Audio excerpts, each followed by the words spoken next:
지금부터 수은 최재호 대신사 출세 200년 기념 컨퍼런스를 시작하겠습니다. 천도교 현암 윤석상 교령님의 인사 말씀이 있겠습니다. 모시고 안녕하십니까. 윤석산입니다. 이렇게 멀리서 오시고 많이 참석해 주셔서 참으로 감사드립니다.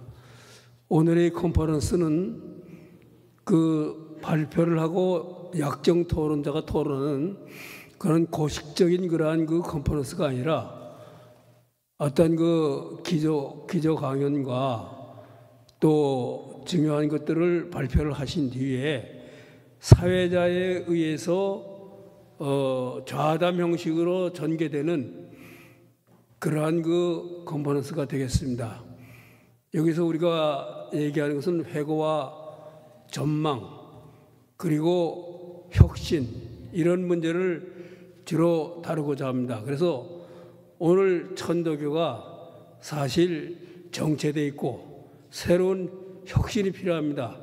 이러한 시기에 우리의 오늘 이 컨퍼런스가 어떤 그 실질적으로 혁신할 수 있는 그 길을 마련하는 그와 같은 컨퍼런스가 되기를 바람하지 않습니다.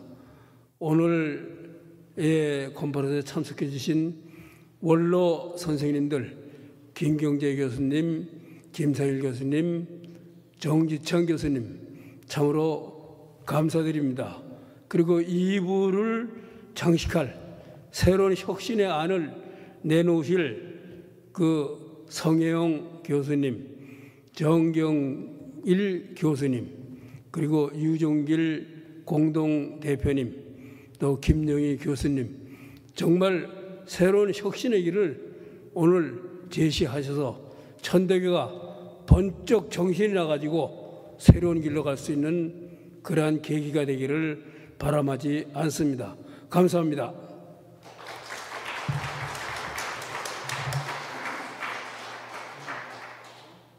다음은 축사가 있겠습니다. 축사는 동학농민혁명 유족회 회장 정암 주선원 선생님께서 해주시겠습니다.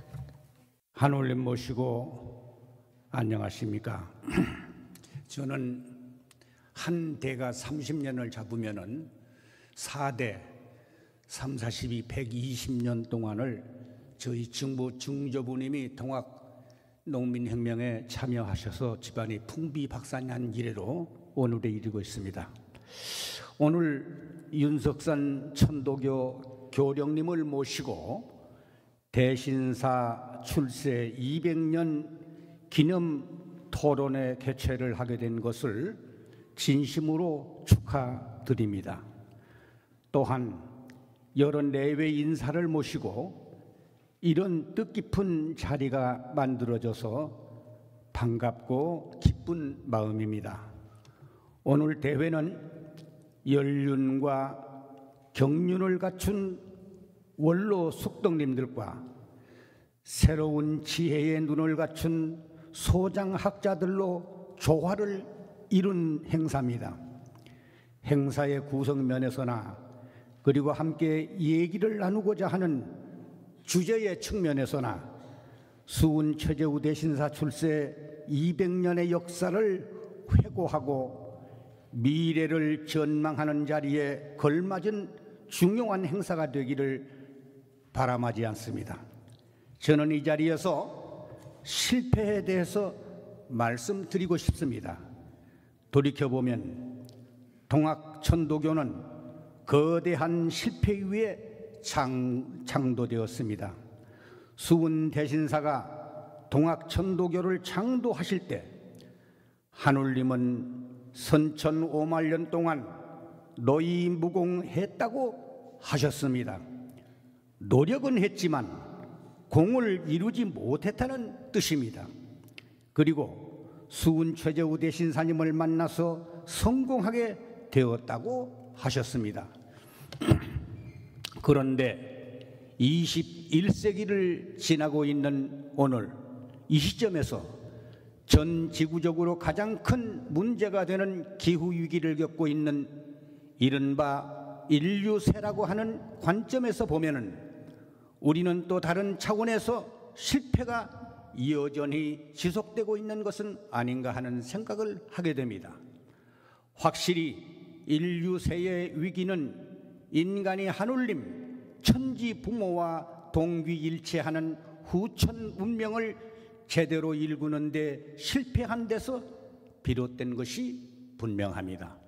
우리는 하늘님이 수은 대신사님을 만나서 성공한 일에 여전히 선천의 잔재, 실패의 폐허 위를 걸어서 오늘에 도달해 있는 셈입니다. 통학혁명도 좌절되고 3.1운동과 통일운동도 뜻을 이루지 못하고 천지 부모인 자연 환경을 보존하며 조화로운 문명을 수립하는데도 어려움에 처한 현실이 오늘 우리가 직면한 기후위기, 생물 대멸종의 위기의 세계인 것입니다. 이러한 점에서 수은 대신사 출세 200년을 맞이하게 된 것은 애사롭지가 않다고 할 수 있습니다. 우선 잊지 말아야 할 것은 지난 200년 실패의 역사는 한반도 내에서만이 아니라 전 지구적인 실패의 역사이지만은 그것이 실패의 역사일 뿐이었던 것은 아니라는 것입니다. 그러니까 해월 최시영 신사의 노력, 의암 손병희 성사님의 노력, 추남 박인호 상사의 노력, 그리고 매 시기 수백만 동학 천도교 선열들의 노력의 역사가 그 기간 동안 축적되어 온 것입니다. 다만 그 노력이 여전히 공을 이루지 못하는 무공으로 남아 있습니다. 즉 공을 아직 이루지 못했습니다. 그리고 우리는 거대한 실패와 거대한 노이무공의 끝자락에서 하늘님을 만나서 성공하려 하신 수은 대신사 출세 200년을 맞이하고 있습니다. 우리는 이제 무엇을 어떻게 해야 할까요? 다시 수은 대신사의 경우로 돌아가 보면은 가장 중요한 것은 거대한 선천 문명의 실패에 대한 하늘님의 고백이 있었기에 수은 대신사님이 다시 개벽의 새판 짜기를 선언할 수 있었다는 점입니다. 그러므로 오늘 우리가 먼저 얘기해야 할 것은 성공의 역사가 아니라 어쩌면 실패의 역사일지도 모르겠습니다. 그것을 철저하게 처절하게 인식하는 일인지도 모르겠습니다. 일반적으로 의미 있는 학술 대회는, 토론회는 자기 완결적인 행사가 아니라 지속적인 교류와 협업을 통해서 후속 작업으로 이어지는 것을 전제로 진행된다고 들었습니다. 그런 점에서 오늘 우리는 마음속에 수은 최재우 대신사의 성령을 모시고 새롭게 걸어 나아갈 다시 개벽의 첫날을 또다시 맞이하는 셈입니다. 이 자리에 수은 대신사님이 출세하셔서 여러분과 우리를 만나고 계신다고 믿습니다.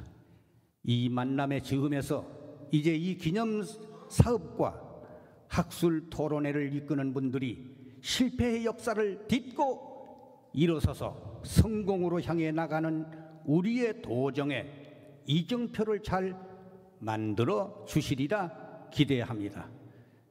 축사를 가름하겠습니다. 대단히 감사합니다. 네, 다음은 윤석산 교령님의 조화와 균형의 우주 공동체를 위하여라는 내용으로 기조 강연을 해주시겠습니다. 또 나왔습니다. 제가 여러 선생님들 계신데 주제 넘게 기조 강연을 한다고 그래서 저도 쑥스럽고 참으로 죄송합니다. 저는 이 회고와 전망에서 천도교 내부의 문제 이런 것을 중심으로 말씀을 드리고자 합니다. 다른 분도 다 똑같습니다만은 현실적으로 천도교가 겪고 있는 그와 같은 문제를 중심으로 이야기를 하도록 하겠습니다. 사실 우리가 동학천도교라고 말을 한다면은 많은 분들이 첫 번째 동학혁명, 두 번째는 3.1 독립운동, 이걸 빼놓지 않고 이야기를 합니다. 그렇지 않습니까? 사실 1994년은 동학혁명이 100년이 되는 해였습니다. 그때를 회고해보면은 그때 우리나라에 글줄이나 쓴다는 분들은 한자도 한 분도 빼지 않고 동학혁명에 관해서 글을 썼습니다. 그만큼이나 그때 동학이 호황을 누렸고 천도교는 그만큼이나 자부심을 가졌고, 저는 그때 젊어서 직접 관여를 하지 못했습니다마는 정부로부터 지원도 천도교단이 많이 받았을 것으로 저는 생각이 됩니다. 그러나 외부에서의 기류는 좀 달랐습니다. 다시 말해서 동학이 과연 1894년의 일에 대해서 어느 만큼 주체적으로 어떤 그 힘을 줬느냐, 동학의 어떤 면이 동학혁명을 일으키게 했느냐라는 데 대한 논의가 개진이 됐습니다. 따라서 많은 연구자분들께서는 동학 외피론을 들고 나왔습니다. 동학은 하나의 외피지 본질이 되지 못했다, 이런 문제를 들고 나와서 많은 분들이 그러한 책들을 남겼습니다. 그런가 하면은 1894년의 일이 혁명이냐, 운동이냐, 봉기냐, 전쟁이냐, 이런 논란을 가지고 왔습니다. 사실 1990년대 말까지는 전쟁으로 가닥이 잡히는 듯 했어요. 그래서 갑오 동학 농민 전쟁이라는 말이 유행돼서 썼습니다. 여기 계시는 김경재 선생님께서는 그 동학 농민이라는 말에 대해서 동학에 관해 동학이 의식화시킨 농민들의 일이었다라고 기정해 주신 바가 있습니다. 동학에 대한 강조를 하셨던 것으로 기억이 됩니다. 그런가 하면은 심지어는 동학이 빠지고 갑오 농민 전쟁이라는 이름으로 불리는 적도 없지 않아 있습니다. 그렇듯이 동학은 동학혁명 100년을 맞아가지고 호황을 누리는 듯 했습니다마는 학계나 주변으로부터 소외됐던 것만은 사실입니다.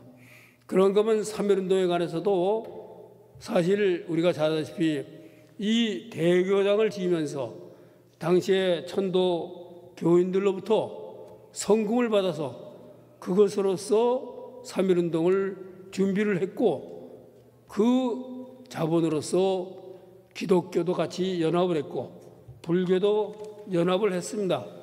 그러나 제가 국민학교 다닐 때 33인에 계신 것도 몰랐어요. 3월 하나를 가만히 우러러보며 유관선 누나를 생각합니다. 그 노래만 배웠습니다. 그러니까 유관선 누나 훌륭하신 분이죠. 그 어린 나이에 옥고를 치르고 희생을 당했으니까 얼마나 훌륭합니까? 그러나 그분이 모든 것을 3.1운동을 하는 것으로서 우리는 배웠습니다. 그렇듯이 3.1운동은 천도교가 주체적으로 활동을 했는데도 불구하고 어떤 이 사회에서 그렇게 적용이 되지 못했었던 것이 현실이었습니다. 그러다가 2019년 3.1운동 100주년을 맞이해가지고 천도교가 중심이 돼서 어떤 기념사표를 만들고 거기에서의 기독교의 목사님들, 또 천주교의 신부님들, 또 스님들 모두 연합을 해가지고 공동대표단을 만들어서 행사를 하면서 천도교의 역할을 세상에 알리는 계기를 마련한 일이 있었습니다. 이렇듯이 우리는 동학혁명과 3.1 독립운동이 우리의 것임에도 불구하고 우리의 것으로서 나타나지 못했던 것이 사실 우리의 교세도 약하고 우리의 현실이었습니다. 그러나 바로 이 동학천도교를 회고하는 데서 동학혁명이라는 그러한 역사적 사건, 3.1 독립운동이라는 거듭적 독립운동도 굉장히 중요한 그러한 것이지만 우리의 내면을 살펴본다면 1905년에 동학을 천도교로 대거천화한 사건은 천도교로서는 정말 커다란 사건이 아닐 수가 없었습니다. 사실 우리 조선조 시대에는 오늘의 종교라는 말도 없었고 종교라는 개념도 없었다고 합니다. 릴리저라는 서양의 말이 들어와서 종교라고 번역이 되면서 종교라는 것이 정착을 하게 됐는데 동학을 일으키던 오늘 200년 되신 수은체조 선생님께서는 그것을 도와 학으로 나눠서 도수천도이나 도는 비록 천도나 학즉 동학이라 학은 그 동학이다. 즉 천도를 궁구하는 학으로서의 동학을 내놓으셨던 거죠.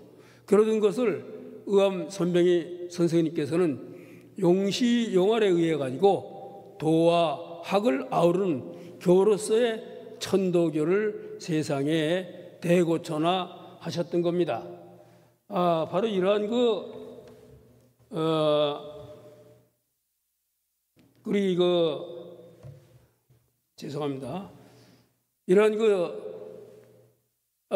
동학을 천도교로 대거천화하면서 오늘과 같이 이렇게 교당을 짓고 또 오늘 같은 일요일은 시일이라고 해서 새로 들어온 요일제에 의해 가지고 기독교의 주일과 같이 예배 형식인 시일을 보고 이렇습니다.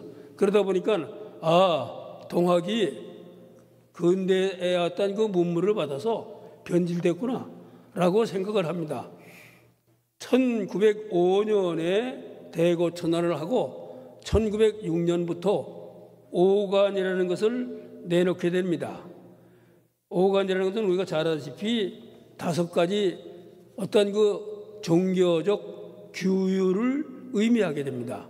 그래서 주문, 기도, 청수 이것은 동학시대부터 다 있던 거예요. 기도는 오늘날의 수련과 같은 겁니다. 그러면 시일은 일요일에서 일요일날 예배를 보는 것인데 그것은 기독교의 영향을 받은 것이 아니냐 겉으로는 그렇게 보입니다. 그렇지만 동학시대에 해월 선생이나 이럴 때에 인등제, 구성제, 설법제 등을 특별한 날에도 했지만 상망에 초어와 보림에 모여서 집단 종교 의식을 가졌습니다. 그래서 종교적인 신앙을 결집시키는 일을 했어요. 그것을 현대의 당시에 들어오던 요일제에 적용을 해서 시일로 바꾼 것이지 새롭게 만든 것은 결코 아니다라고 말씀드릴 수 있습니다. 그런 거면 성미라는 것은 전통적 향약의 계에 의해 가지고 당시 동학도들이 몇 년씩 돈을 걷어서 그것으로서 재정을 담당을 했습니다. 그것의 변형이 오늘의 성미가 됩니다. 그러니까 주문, 기도, 시일, 그다음에 청수, 성미 이런 오관이라는 것은 동학시대부터 있던 것을 그대로 했기 때문에 사실 겉모양으로 볼 때는 본뜬 것 같지만은 해월 선생님의 용시용활에 의해서 당시의 시대적 위기를 벗어나고 새로운 종교로서 태어나기 위한 그러한 용단이었다라고 생각이 됩니다. 사실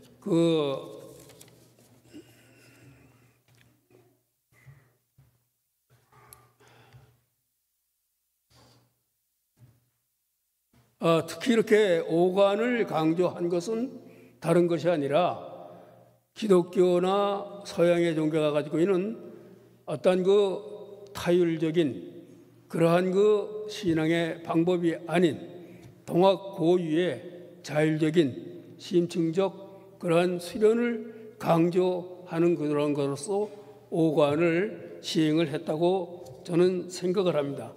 따라서 그 겉모습은 본뜬 것 같이 보이지만은 사실은 그것이 아니라 동학의 연석이 천도교였다는 것을 우리는 여기서 확인해 볼 수가 있겠습니다. 그러함에도 불구하고 많은 분들께서 동학과 천도교를 나누어 보려고 합니다. 이것이 마치 변형된 것이다. 그러므로써 동학이 천도교가 되면서부터 교세가 기울어지는 그러한 어떤 원인이 됐다라고 말씀들을 합니다. 그러면서 내놓은 것이 참 터무니없는 말씀들을 많이 합니다. 동학 시대에는 한알림이었는데 천도교 시대에 들어와서 한울림으로 바꿨다. 이런 말씀들을 합니다. 그런가 하면은 1855년 을묘년에 울산에서의 수은 제재호 선생님께서 천서를 받았다는 종교 체험을, 그것을 천서가 아닌 실제 책이다, 뭐 을묘천서다, 혹은 뭐 천주실이다, 그렇지 않으면 무슨 또 다른 무슨 권세양원이다, 이런 식의 의견을 제시하는 분들도 없지 않아 있습니다. 그러면서 천서라는 말도 이것은 천도교 시대에서 나온 거지 동학 시대는 없었다, 이런 주장들을 합니다. 제가 이러한 천도교의 신이 한알림 하는 것이 한울림으로 바뀌게 그 문제가 논의되기 시작한 것은 목활자본 용담리사가 발견돼서부터 그렇게 됐어요. 용담리사를 잘 뒤져보면 한울림, 한알림이라는 글자가 25번이 나옵니다. 사실은 제가 이 표를 하나 만들어 왔는데, 근데 그것이 25번 나오는데 다 같지 않아요. 이렇게 아래아를 하로 쓴 한알림도 있었고, 또 하날림, 날에만 아래아를 찍은 것도 있고, 또 하날림 같이 아래아를 전부 다 찍은 것들이 있습니다. 이것이 제일 많아요. 23번 나오고, 이것이 한 번 나오고, 이렇게 표기한 것이 또 한 번 나옵니다.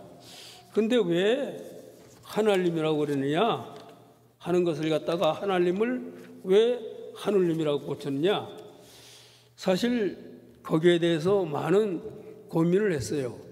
저는 그래서 국어학하는 교수들하고도 상의를 했습니다. 그랬더니 19세기 표기법이라는 것이 가장 혼란스러울 때라는 겁니다. 그래서 그 표기를 믿을 수가 없다는 거예요. 사실 20세기 이 천도교 시대에 들어와 가지고 그 당시 해월 선생으로부터 가르침을 받은 제자들이 굉장히 많았습니다. 그런 분들이 스승님의 가르침을 떠나서 한알림을 한울림으로 고쳤다? 그렇게 되면은 당시 1910년대에 나오던 천도교회 월보 등의 그러한 자취가 하나라도 보입니다. 근데 이건 하나도 보이지 않고 있어요. 그러고는 심지어는 야래 이도나 선생이 이것을 고쳤다, 이렇게 얘기를 하는데, 그것은 야래 이도나 선생이 1924년에 신인 철학이라는 책을 씁니다.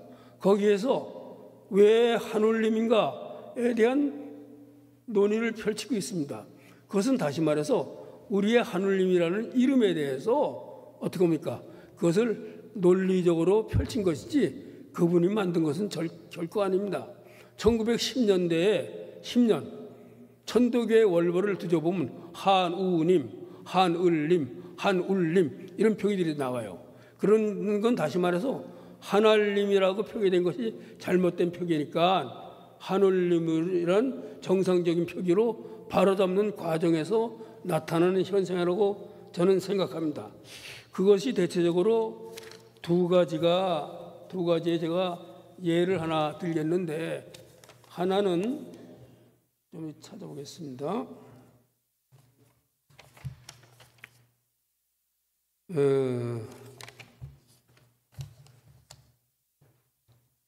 1920년에 너무 길어요. 1920년에 천도교회 월보 1920년이니까는 천도교회 월보가 나온 지 10년 되는 거죠. 석계라는 아우를 가지고 있는 민영순이란 그분은 출판업을 하고 있었어요. 이 당시에 출판업이라는 것은 굉장한 지식인들이 맡아서 할 때입니다. 그분이 기구한 글이 나오는데 뭐라고 나오냐면 위선 사람이란 말을 글자로 쓰라 하면 혹은 사람, 람을 아래아로 썼어요. 혹은 사람, 사를 아래아로 썼어요. 쓰며 또 우리의 성령을 주신 하늘님이란 말을 글자로 쓰려 하면 혹은 하늘님 혹은 하나님 혹은 하느님 혹은 하나님이라고 가지각색으로 쓰며 실질적으로 20년대까지 말은 하늘님이라고 하면서 표기는 하나님이라고 표기했다는 이 근거가 천도교회 월보에 나오고 있습니다. 이것이. 그런 것이 용담사에 그대로 반영이 됐다. 또 하나는 증거를 저는 제가 2003년도입니다. 겨울인데 2004년 1월달이에요. 상제교는 시청교에서 상제교로 된 것이죠. 그 교주가 구암 김연국이라는 분입니다. 김연국의 막내 아들이에요. 이름이 김의경이라는 분인데 그때 82세 되는 노인이었습니다. 그분이 저기 보문동에 살고 있었는데 임금복 박사와 임금이 두 자매가 그분들이 상제교에서 천도교로 오신 분들이에요. 그래서 그분들이 안내를 해서 김의경 옹을 제가 만나러 간 적이 있었습니다. 이야기를 나눈 도중에 그 김공옹이 말씀하기를 하늘님이 계속 그러는 거예요. 그래서 저는 깜짝 놀랐어요. 그래서 상제교에서도 하늘님이라고 합니까? 그랬더니 하늘님이라고 하고 말고 이 김의경은 상제교가 있던 계룡산에서 태어나서 거기서 성장하신 분입니다. 그래서 몸에 붙은 그런 거 있어요. 그것이 하늘님이라고 그랬다 이거죠. 그러면 김연국이라는 분은 우리가 잘 아다시피 어떤 분이냐? 그분은 1907년에 의암성사로부터 대도주를 선수받은 그러한 분이었습니다. 그런데 그분이 2달 만에 당시 친일파였던 송병준이라든가 이런 사람들이 세운 시청교에서 꼬임을 했어요. 당신은 나이도 의암보다 많고 또 입교도 빠른데 왜 모든 일을 의암의 지시를 받아서 하느냐? 이 시청교로 오면은 우리가 최고의 대우를 해주겠다. 그래서 그 꼬임에 넘어가서 구암 선생이 시청교로 갔어요. 가서 대례사로 있다가 또 거기서 마음이 안 맞아서 무리들을 이끌고 계룡산에 들어가서 상제교를 또 세운 그러한 분입니다. 자, 이런 얘기를 왜 하느냐? 김연국 선생은 그 송병이라든가 이 사람들이 꼬여서 갔지만은 그 바탕에는 의암 손병희 선생과는 의각이 있었어요. 잘 안 맞아요. 왜 나보다 후배인데 나를 가르치러 드는가? 이런 게 있었던 거죠. 그러면 의암 손병희 선생이 천도교 시대에 하나님을 한울림으로 고쳐서 불렀다면 왜 상제교에서 한울림이라고 불렀겠습니까? 결코 그렇지 않습니다. 그것은 이 김연국 선생이 해월 선생으로부터 배운 게 한울림입니다. 그러니까 한울림을 그대로 쓴 거예요. 만약에 손병희 선생이 의암성사가 그것을 고쳤다면 그것을 쓸 리가 없습니다. 한알림이라고 써야 돼요. 그런데 한알림이라 안 쓰고 한울림이라고 쓰는 것은 그것은 수은 대신사 시절이나 해월 신사 시절에도 한울림이라고 했다는 단적인 증거가 됩니다. 즉 민영순이라는 사람이 쓴 글과 또 이 김의경옹을 제가 만나서 이야기해 본 결과에 본다면은 결코 동학시대에도 한알림이 아니라 한울림이었습니다. 그것이 표기의 혼란으로 인해서 한알림으로 표기가 됐어요. 같은 표기도 3가지가 나오지 않습니까? 그래서 이런 문제를 우리는 좀 더 진지하게 자료를 찾아가면서 이야기를 해야지 마치 천도 동학시대는 한알림이었는데 천도교 시대 어느 제자가 스승님이 쓰던 신의 이름이라는 것은 그 종단의 정체성인데 그렇지 않습니까? 그걸 갖다가 마음대로 바꿔서 하겠습니까? 바꾼다면 그 당시에 이 33일 중에 동학혁명에 참가했던, 그러니까 해월신사를 모시고 동학혁명에 참가했던 사람이 9사람이나 돼요. 그런 거면 해월신사 시절에 제자들도 부지기술이 있었습니다. 그럼 그분들이 가만히 있겠어요? 스승님이 나한테 하늘님으로가 배웠는데 왜 의암 당신은 하늘님으로 고치려고 그러고, 그 분란이 분명히 일어나고, 그 천도교의 월보라든가 이런데 그런 논란이 나올 겁니다. 거기 논란이 아무것도 보이질 않습니다. 그렇게 지나갈 수가 없어요. 이것은 그렇게 우리는 생각을 할 수가 있습니다. 또 하나, 을묘 천서가 아니다. 이것은 아까 제가 말씀드린 천도교회 월보의 오상진이라는 분이 번교 역사라는 그러한 천도교 역사를 연재를 했습니다. 거기에 천사란 말이 처음 나온다 이겁니다. 그러니까 1910년에 처음 나오는 거기 때문에 그 이전에는 천사란 말이 없었다. 그런데 그렇지 않습니다. 고종실록은 1863년입니다. 12월 20일 날 고종실록에 보면은 선전관 정은구가 수은 대신사를 체포하러 경지에 왔다가 이제 그냥 체포가 안 되니까 시장이나 절간 등을 다니면서 탐문수사를 합니다. 그 탐문수사의 결과를 당시에 조대비에게 장계를 올립니다. 장계를 올리면서 이러한 일이니까 수은체제후, 즉 채복술이라 그랬어요. 잡아들여야겠다. 허락을 유언해 주십시오. 장계를 올립니다. 그 장계가 1863년 12월 20일조에 나옵니다. 거기에 보면은 채복술이 5, 6년 울산에 가 있었다. 그러면서 하늘에서 떨어지는 책을 받아가지고 와서 사람들한테 이야기했다. 근데 그 글자가 도대체 무슨 글자인지 사람들은 알아보지 못했다. 이러한 기록이 나옵니다. 하늘에서 천서를 받았다는 얘기가 거기도 나와요. 그러면 그것도 신비화시키기 위해서 고종실록에서 만들었느냐 이런 얘기죠. 그렇지 않습니다. 신비화시키기 위해서 천도교 시대, 그러면 이 얘기는 참으로 천도교회로서는 개탄해야 될 일입니다.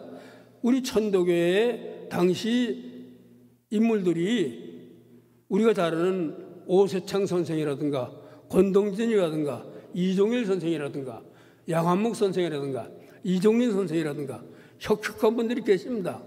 그분들을 스승님의 가르침을 바꾸는 모렴치한 사람으로 만들고 있는 거예요. 그렇지 않습니까? 스승님을 신비화하기 위해서 이것을 바꾸는 그러한 거로 만들고 있는 결과입니다. 거기에 대해서는 천도교는 정말 분노해야 될 일인데, 정말 천도교인들이 기가 죽었는지 점잖아서 그런지 그것도 맞을 것 같아. 다들 그러고 삽니다. 그건 참으로 통탄할 일이라고 저는 생각을 합니다. 사실 오늘 천도교의 가장 큰 문제는, 저는 이런 문제는 또한 외적인 문제도 있습니다만은, 제가 천도교 동경대전을 조금 공부를 해보니까 일제시대까지는 원문 그대로 실었습니다. 한문을 그대로 실었어요. 토도 안 달고. 그러던 것이 1956년이에요. 여기 혹시 1956년생들이 계시는지 모르지만 그분들이 내년이면 70이 됩니다. 70년 전에 한글로 번역된 게 처음 나왔습니다. 그 한글로 번역된 것이 공진왕여령 때 나온 건데 그것을 제가 구입해서 봤어요. 오늘의 번역하고 별 차이가 없어요. 그 한문투가 그대로입니다. 그런데 제가 보기에는, 제 짧은 한문실력을 보기엔 그 번역이 오히려 정확합니다. 오늘의 번역이 오히려 틀렸어요, 많이. 자, 이건 뭐라 하냐? 천도교가 이 세상에 존재하는 가장 큰 이유는 스승님의 가르침을 이 세상에 바르게 펴는 데 있어요. 근데 바르게 펴는데 오늘의 사람들이 들여다보고 도대체 무슨 소리인지도 모를 경전을 내놓는다면 이건 정말 큰일입니다. 따라서 우리는 저기 선생님들 여기서 제안을 해주셨지만 가로쓰기와 현대적인 어감과 느낌과 이러한 것에 맞는 번역이 절대적으로 시급합니다. 그래야만이 스승님의 가르침을 오늘의 세상에 올바로 펼 수가 있다고 저는 생각을 합니다. 또한 우리 동학 천도교는 수련을 통해서 영성을 새롭게 자기 영성을 개발하고 찾는 것이 중요한 목적입니다. 오늘 우리는 수련 문화가 지극히 약해져 있습니다. 따라서 수련을 통해 가지고 영성을 다시 불러일으키는 그와 같은 천도교로 거듭되어야 된다고 생각합니다. 사실 영성은 종교에서 가장 중요한 것이고 오늘 같은 현대사회에서 무엇보다도 필요한 것이 아닌가 저는 그렇게 생각합니다. 즉 경전의 바른 해석과 현대적인 해석을 통해서 스승님의 말씀을 올바로 우리가 세상에 전할 수 있는 길을 마련하고 또한 수련을 진작시켜서 영성을 개발해서 그 영성을 통해서 새로운 대안을 낼 수 있는 천도교로 거듭되는 것이 바로 우리의 어떤 과제라고 생각합니다. 그러한 과제를 내놓으면서 저의 기조 강연을 간단하나마 마치도록 하겠습니다. 감사합니다.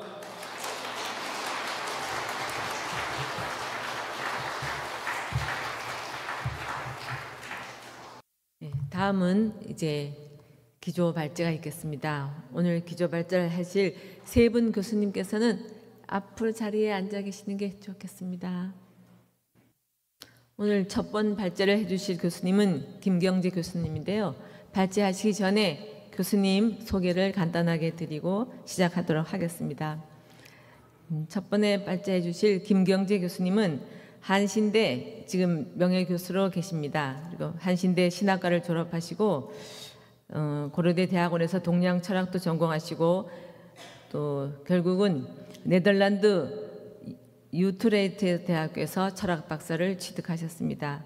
한국의 진보적인 신학계의 거목이자 대표적인 종교 다원주의자이십니다. 한신대 교수로 35년간 재직하시고 신학대학원장, 학술위원장 등을 영입하셨고 한국 크리스찬 아카데미 원장, 또 장공기념사업회 이사, 함성컨 기념사업회 이사 등을 역임하셨습니다. 오래전부터 동학천도교의 사상과 철학, 종교성에 대해서 각별한 관심과 애정을 가지고 연구와 발표를 해주셨습니다.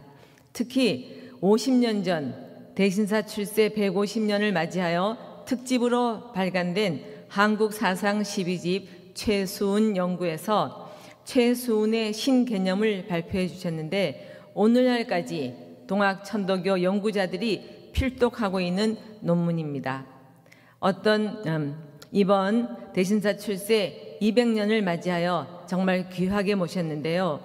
한국 현대사에서 동학천도교의 해고와 전망에 대해서 말씀해 주시겠습니다. 예, 경청해 주시기 바랍니다. 박수로 말씀하시겠습니다.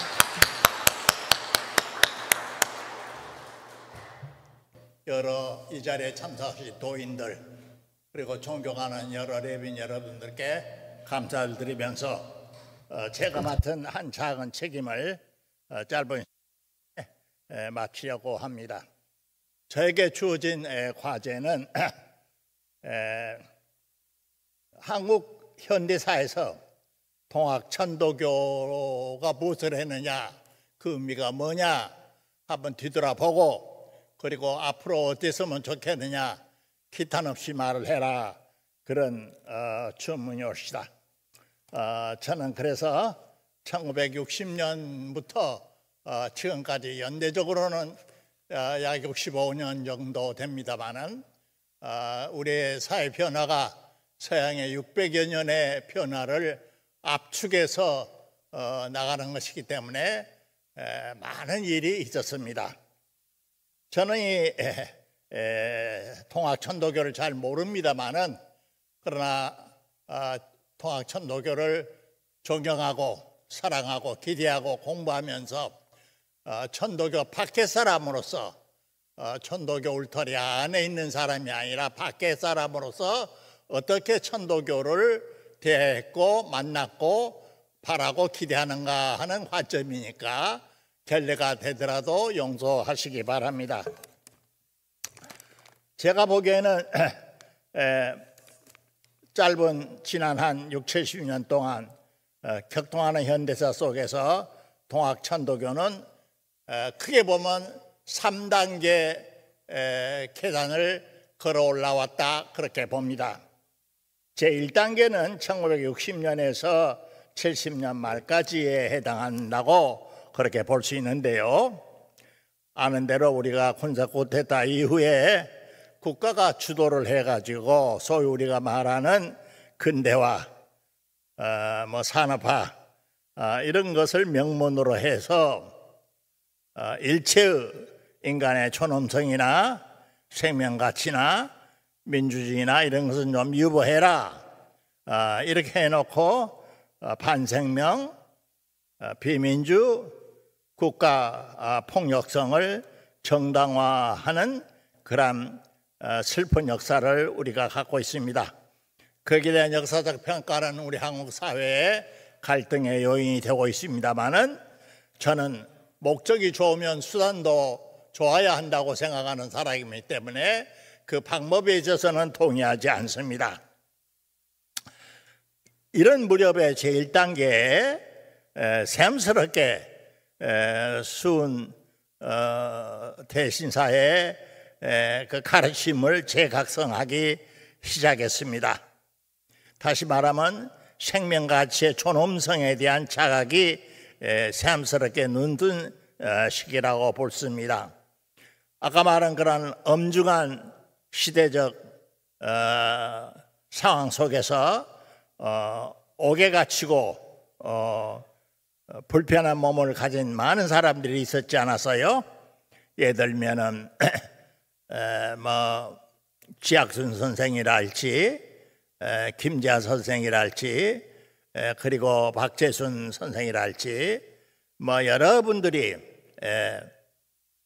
감옥에서 고생을 하면서 창틀에 쌓인 먼지 위에 꽃씨가 떨어져서 싹이 나는 것을 보고 생명의 위대한 힘에 대해서 큰 깨달음을 갖고 수은 선생님의 생명 존엄성 사상에 크게 감동을 받았던 것입니다. 이러한 옥중 경험과 그런 반생명적 억압에 대한 저항 운동이 통학운동에 천도교 운동에 관심을 가진 통학교도 밖에서 보는 일반 청년들, 지식인들, 그리고 껴있는 언론인들, 문인들의 관심의 초점이었습니다. 그래서 제1단계 특징은 생명의 존엄성을 확보해야 한다. 평등하고 우리는 공장에서 찍어낸 그런 물품이 아니다. 이런 자각이 이제 싹든 시대라고 볼 수 있어요. 전태일의 분신 자살이 이제 1970년에 그 절정에서 나타났습니다. 제2단계 통학과 천도교에 대한 일반 사회인들, 천도교 도인들이 말고 일반 사회인들은 어째서 그렇게 됐냐 하면은 1980년부터 90년대 말까지라고 볼 수 있는데, 이 단계는 소위 말하는 신군부가 권력을 잡고 나라를 좌지우지를 할 때였습니다. 이때 이제 나라의 주권이 국민에게 있지 않느냐, 역사의 주체성과 역사 변혁의 책임자가 누구냐, 민중이다 라고 하는 이런 자각, 이러한 시대정신에 있어서 천도교의 통학과 통학혁명이 새삼스럽게 깊은 관심과 주목을 받게 된 것입니다. 제2단계 특징은 그러므로 국가 권력의 정체성을 문제 삼은 거예요. 국가는 게 뭐냐? 우리가 서부 활극 영화를 보면은 서부 개척의 마을에서 강도도 도둑놈 무례배들이 날뛰니까 우리가 채용을 해서 그 사람에게 권총을 주고 보안관 배지를 달아주고 안녕 질서를 잘 지키시오 했는데 그 보안관이 도둑놈과 강도를 막지는 않고 도리어 자기에게 그 책임을 맡긴 마을 사람들을 감시하고 억압하고 총질하고 할 때 이게 일이 거꾸로 잘못됐다 이런 생각을 하게 됐다 그 말입니다. 그래서 이제 시민과 지역 주민이 통합혁명의 그 참 뜻을 다시 한번 되새기는 그런 계기가 됐습니다.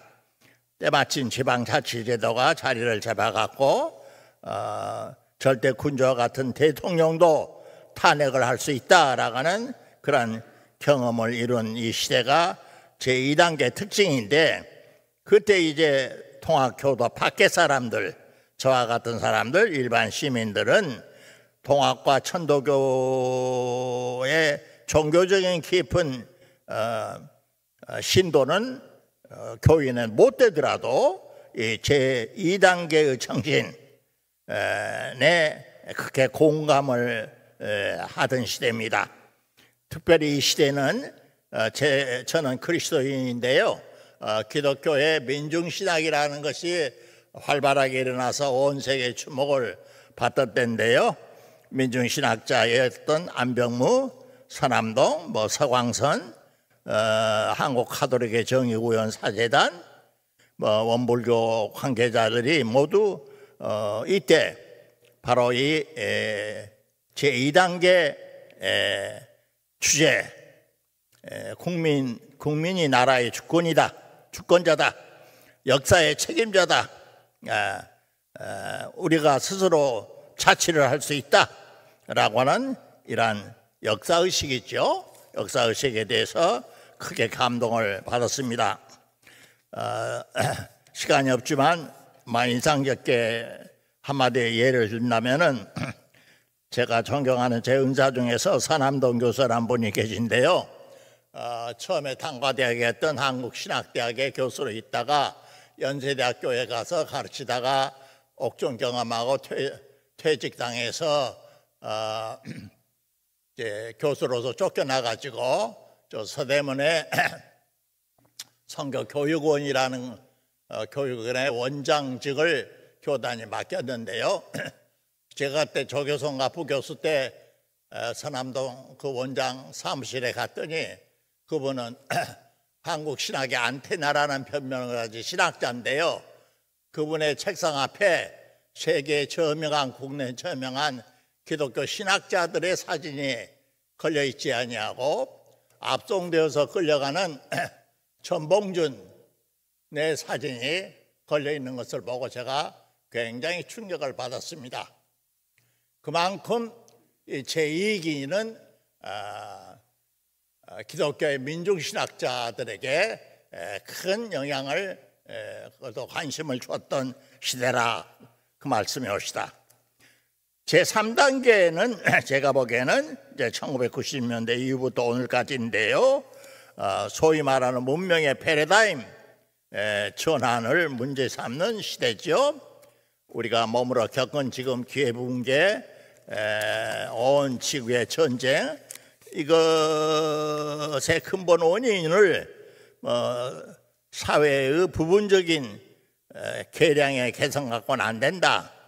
근본적으로 세계관, 가치관, 인생관을 바꿔야 하지 않느냐 하는 자각을 하게 되는 시대예요. 시대적으로 일반 사회 속에서. 그러면서 이제 그 주제가 관심이 화두가 소위 개벽이라고 말입니다. 후천 개벽. 아까 여러 말씀하셨는데 선천 시대가 후천 시대가 되는 이 개벽. 개벽이란 말은 근원적인 변화 아닙니까? 모든 인간 삶에.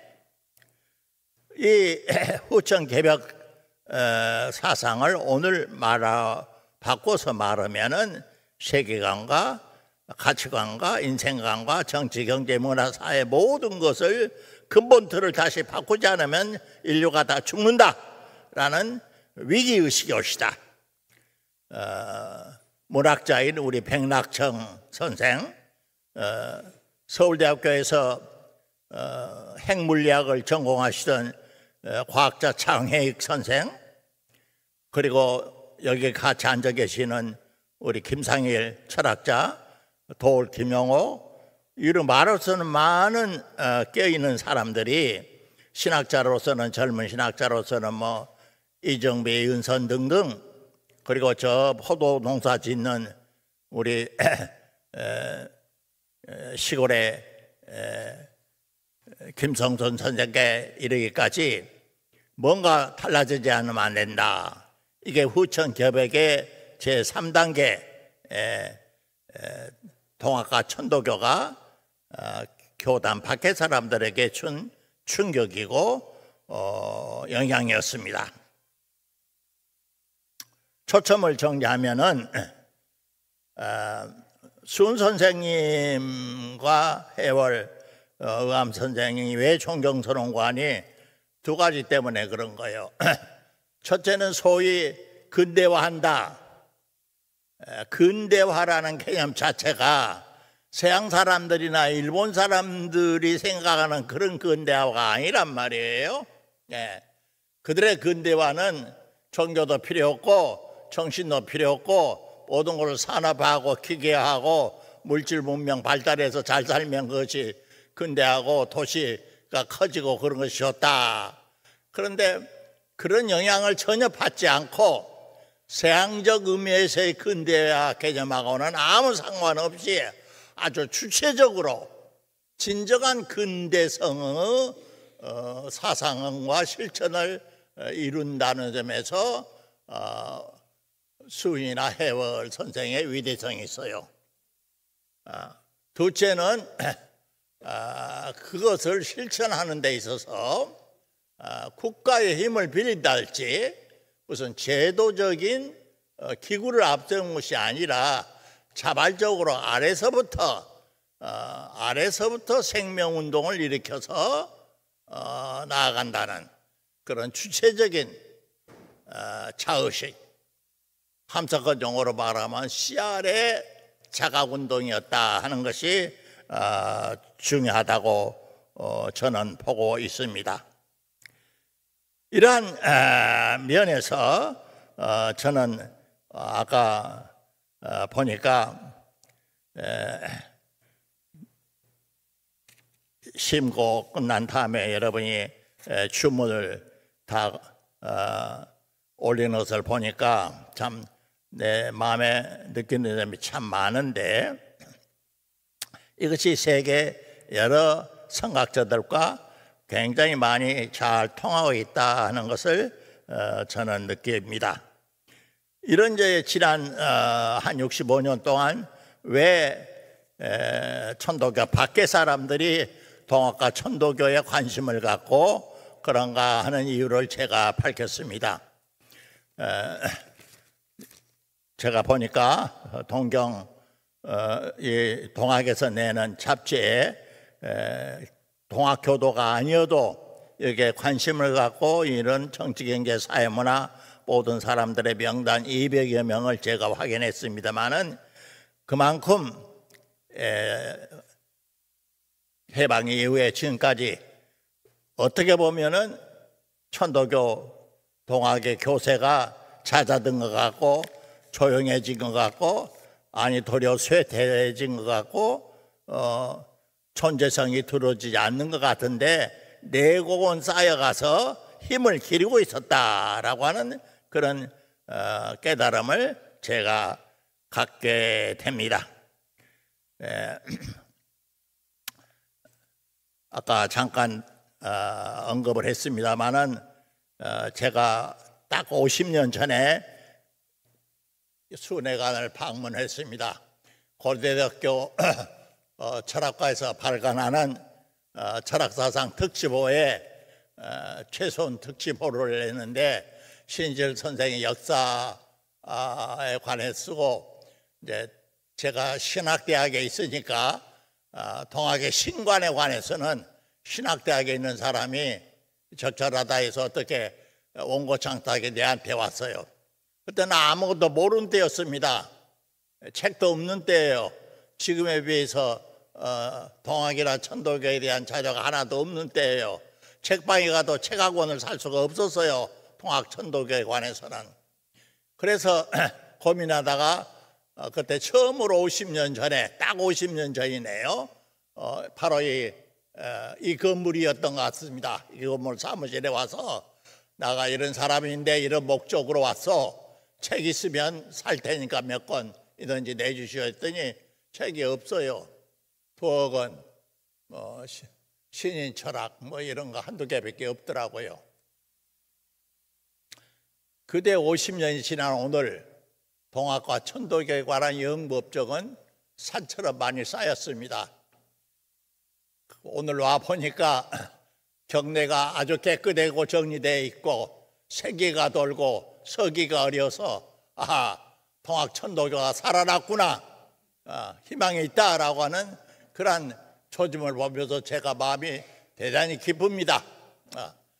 그럼에도 불구하고 솔직히 말하면은 그동안 지난 60여 년, 70여 년 동안 일반 사회인들이 천도교에 대한 기대와 바람에 굉장히 미치지 못했다. 그 사회적 영향이나 개인적으로나 문화적으로나 종교적으로.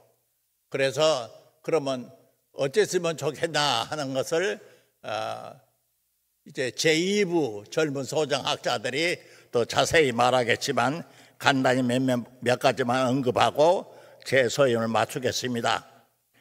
첫째는 제가 보기에는 동학과 천도교 사상을 일반 시민들에게 계속 알리는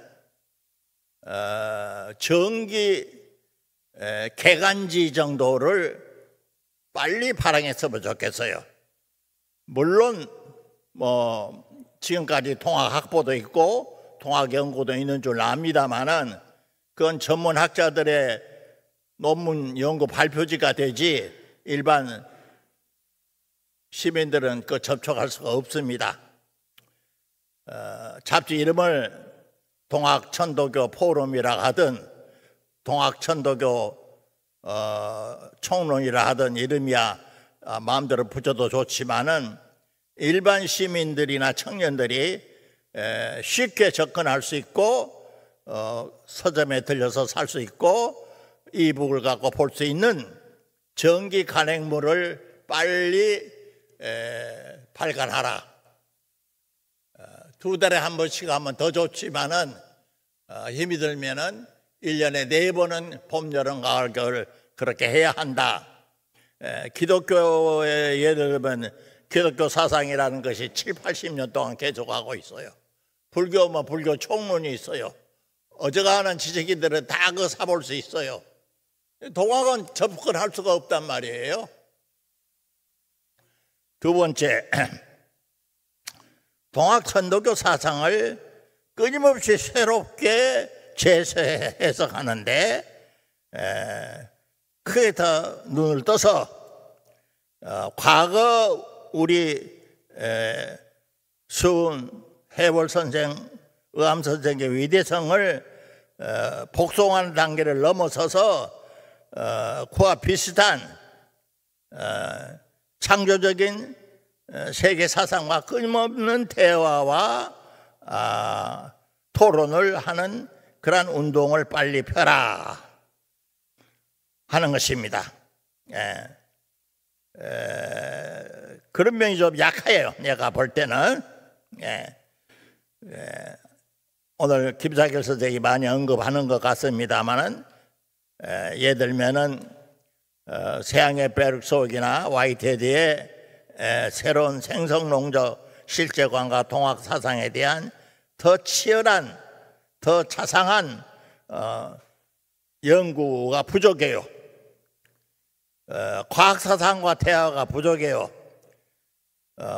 물리학 하던 장객 선생이 자기 연구실을 뛰쳐나와서 마음이 급해서 삶과 온 생명이라고 하는 그런 책이 나왔는데 그것이 나온 지 10년이 더 됐는데 거기에 대해서 아까 말한 통합학보나 그런 곳에 그에 대한 토론이나 논쟁이나 서평을 제가 본 적이 없어요.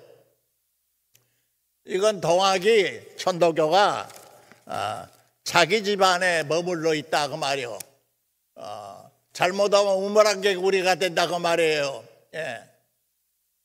천도교 동학 위대하죠. 그러나 세계에는 그와 비슷한 그보다 더 섬세하고 자세한 그런 사상가들과 운동들이 많이 있습니다. 그런 면과의 끊임없는 접촉과 대화를 좀 더 힘을 썼으면 좋겠다. 세 번째, 좋은 과일 나무는 그 열매로서 그 나무 가치를 안다라고 예수께서 말씀하신 적이 있는데 오늘 아까 와 보니까 우리가 다 아는 대로 1919년 김인현 독립운동 천도교가 다 돈되지 않아서요. 한 나라의 운명을 바꾸는 일을 다 맡아서 했단 말이에요. 그런데 오늘날 솔직히 말합시다. 비슷한 시기에 발달한 우리 민족불교 원불교가 어떻게 된 건지 사회적으로 여러 가지 큰 일을 많이 하고 있는데 거기에 비해서 동학천도교의 그 사회적 실질적인 영향을 끼치는 어떤 쾌거의 소식이 별로 없어. 왜 그런가? 내가 듣기에는 원불교에 귀한 사람이 세상 떠날 때 자기의 재산 몇십만 몇백억을 다 원불교의 진리를 파지하는데 쓰시오 하고 희사도 하는 사람도 많이 생겨서 대학도 짓고 방송국도 짓고 뭘 하는데 동학천도교는 그도가 못하느냔 말이에요. 최소한 동학천도교가 운영하는 조그마한 자체 방송국도 가져야 하고 그리고 생명을 되살리는 아까 말한 그런 전문 대학원도 운영을 했어야 하는데 부분적으로 하고 있는 줄 제가 듣고는 있습니다만은 너무나 소리가 미미해. 그것은 앞으로의 동학과 천도교의 운명은 도인들에게 달렸다고 말이에요. 그들이 여기에 길이 있고 생명이 있고 사는 보람이 있다 하면은 자기의 모든 것을 거기에 쏟아붓는 그런 열정과 헌신과 실천이 따르지 않으면은 그저 지난날 조상들의 위대함을 반복하는 그래서 함석헌의 말을 늘 기억하시기 바랍니다. 종교라고 하는 것은 진정한 종교는 보물, 보석, 진주를 쌓아놓은 창고가 아니라 봄마다 새로운 새순이 돋아나는 살아있는 나무와 같은 거예요. 새순이 끊임없이 나오지 않는 종교, 그 종교는 희망이 없어요. 그러한 저력이 나는 동학천도교에 갖춰져 있다, 이미 준비되어 있다고 봅니다. 여러분의 분발과 기대를 기대합니다. 마지막으로 제가 한마디만 부탁한다면은 오늘 아까 주문을 심구하는 것을 저도 옆에서 듣고 또 마음속으로 따라 했는데요. 한문으로 표현된 21자 주문을 시민 청년들 누구든지 접근할 수 있는 또 공감할 수 있는 그런 우리말 기도문으로 바꾸세요. 길이가 너무나 길면 안 되겠죠? 기독교에는 주님이 가르쳐 주신 기도라는 게 있어요. 그런 정도의 길이든지 짧은 길이로서 지금의 한문을 그대로 하면은 젊은이들에게는 옛날 무슨 글자 그대로 주문을 외우는 그런 기분이 들어서 문해력이 그게 따라갈 수가 없어요. 새 시대에 접근이 안 돼요. 그래 우리 선각자들이 동경대전에 왜 용담유사를 순수한 우리말로 표현해서 당시에 아낙네들도 다 따라갈 수 있도록 했던 그 해안을, 그 정신을 물려받아야지 이렇게 해서는 안 된다 이 말입니다. 그래서 천도교 통학도 수불원자 주문을 누구나 이해하기 쉬운 또 공감할 수 있는 우리말 기도문으로 아름답고 간결하고 그리고 마음을 울리는 새 시대의 표로서 보고를 해 주십사 하는 말씀으로 저의 부족한 발제안의 발제를 마치겠습니다. 감사합니다.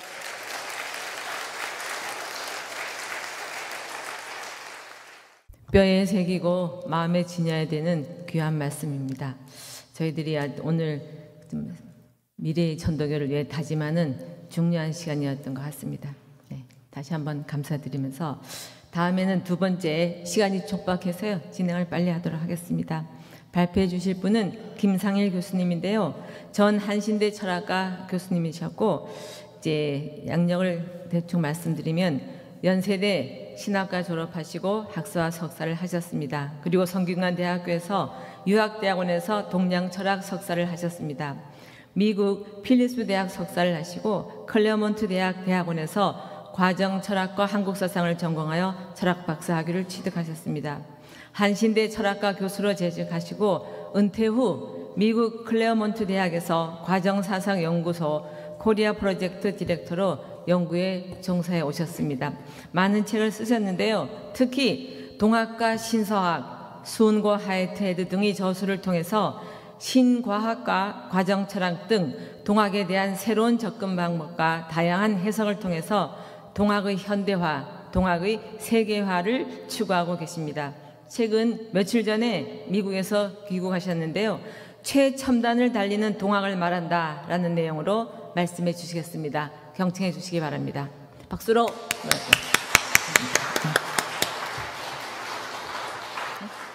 우리가 보통 제2인자라고 그러면 좀 섭섭한데 제가 이게 중앙에 앉은 이유가 제2 두 번째 발표하기 때문에 앉은 겁니다. 네. 네. 그래서 이거 난 깜짝 놀랐어요. 내가 이게 중앙에 앉을 이유가 없는데 바로 순서대로 하려 보니까 제가 가운데 앉았으니까 앞으로 여러분도 제2인자라고 할 때 섭섭해하지 마세요. 예. 제가 1975년에서 금년이 2024년이니까 딱 횟수를 보니까 49년을 미국에서 이 생활, 그동안 물론 이제 한신대학에 와서 조금 교수 생활을 한 적도 있지만, 그러니까 거의 반세기 그 미국 생활을 완전히 청산하고 이제 3일 전에 한국 들어왔어요. 근데 제가 이제 미국 뭐 살다 보니까 뭐 집도 팔아야 되고 뭐 청산할 게 많지 않습니까? 그래서 다 10월 17일까지는 청산을 할 줄 알고 그랬더니 이게 청산이 안 되는 거예요. 그렇지만 우리가 이 강연 약속을 꼭 지키기 위해서 제가 이제 이렇게 들어왔고, 그 다음에 이제 이게 한신대학교, 이게 세 분 가운데서 한신대학 교수가 지금 두 사람이나 이게 있단 말이에요. 정말 그 이유는 한신대학은 학문에 있어서나 행동에 있어서 그야말로 첨단을 달리는 학교입니다. 제가 두말할 필요도 없이 특히 신학에 있어서 이 사회운동에 있어서 첨단을 달리는 대학. 그래서 제가 이 제목을 이게 첨단을 달리는 동학. 그리고 김경재 교수님이나 저를 말할 것도 없고, 그야말로 지금 한신대학교에서는 대학원 학생들을 중심으로 해서 석사학위, 박사학위 논문에 아마 그 어느 곳에서 보다도 가장 많이 동학에 관한 연구를 많이 있는 학교인 줄 압니다. 한국신학대학을 앞으로는 한국동학대학으로 정말 바꿔야 될 정도가 아닌가 이렇게 생각이 됩니다.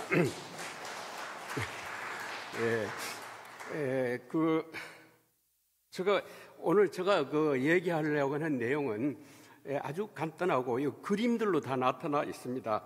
33페이지에 보시면 4개의 그림이 있는데 바로 이 4개의 이 그림, 이 책의 표지입니다. 책의 표지. 이 첨단을 달리는, 이렇게 할 때 바로 이 4권의 책이 첨단을 달리는 이게 대표적인 책이 아닌가. 그 가운데 2개는 제가 쓴 책입니다. 그래서 여러분들 뭐 첨단을 달리는 책 찾다 보니까 할 수 없이 저 책이 가장 첨단을 달리고 있는 것 같아서 이렇게 넣었으니까 이해해 주시길 바라고요. 결국은 뭐냐면 이 세 책을 중심으로 해서 간단히 요약하는 걸로 이렇게 이제 저 얘기를 15분 내에 마치도록 하겠습니다. 첫 번째 책, 다다 혁명 운동가 이상의 오감도. 이 정상균이라는 교수가 이제 쓴 책인데요. 여러분들 그 책 표지에 보세요. 거기 인물들 다다 운동을 전개하는 다다 운동을 전개하는 전 세계적인 대표적인 인물들 얼굴이 그려져 있습니까? 가장 위에 있는 분이 누구죠? 수은 최재우죠. 그 다음에 누굽니까? 해월이죠. 그 밑에 누굽니까? 전봉준이죠. 그 다음에 누굽니까? 이거 웬일이에요 도대체. 이 다다 운동이라는 이제 대표적인 세계적인 대표 인물을 그러다 보니까 6명, 10명 가운데 6명을 지금 이 천도교 인물들로 이렇게 적어 놨어요. 그럼 다다 운동이라는 게 뭐냐? 한마디로 말해서 2차 대전 때 이 히틀러 나치에 반대하기 위하여 일어난 문화운동입니다. 그러면은 문화운동이라 할 땐 미술, 음악 모든 분야를 포괄하고 있는데 뭐 쉽게 얘기하면 여기서 다다 운동이 뭔가를 쉽게 얘기하면 여러분들이 잘 아시는 미술가 피카소 있죠. 피카소. 바로 피카소라고 하는 인물이 미술계의 다다 운동의 대표적인 인물이고요. 그 다음에 달리라고 하는 미술가. 그래서 뭐 여러분들이 있지만 이분들 제가 여러분 잘 아실 분들이 있을 것 같아서 대강 피카소를 생각하면은 다다 운동이 뭔가. 그래서 바로 이 미술계에서 피카소는 현대 미술의 최첨단을 달리는 미술가였다 하는 그겁니다. 그러니까 왜 그럼 다다냐? 막 세상에 아주 정말 막 살기 어렵고 복잡하고 막 가치관이 쉽게 바뀌니까 사람들이 길거리 나와서 뭐 다다다다 하면서 헛소리를 막 짓거리는 거예요.